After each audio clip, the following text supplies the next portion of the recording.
When I came to the UK, I came and lived in Wales.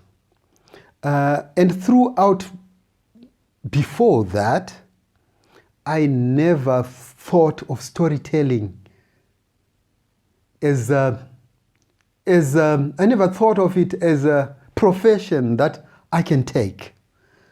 And it so happened that one day I was at a cafe on City Road, a cafe called Milgy's. So I was there just drinking my coffee, and then there was a storytelling event taking place. I thought, storytelling event? What? Never heard of any of these things. So I took my coffee and asked if I could attend and go and sit in and watch.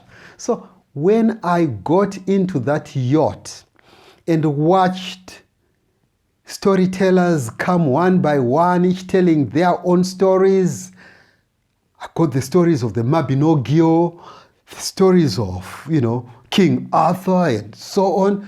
I was like, oh my God, it just sparked something in me that this is what I am made for.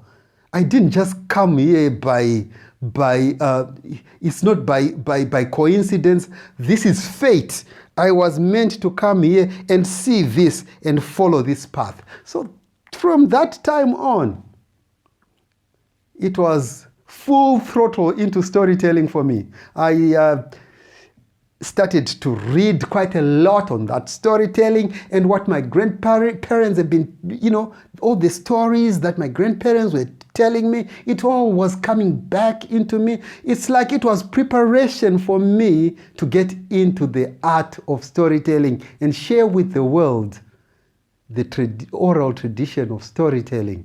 So I think it's fate that drove me there. So that drove me to be a storyteller. Africanus.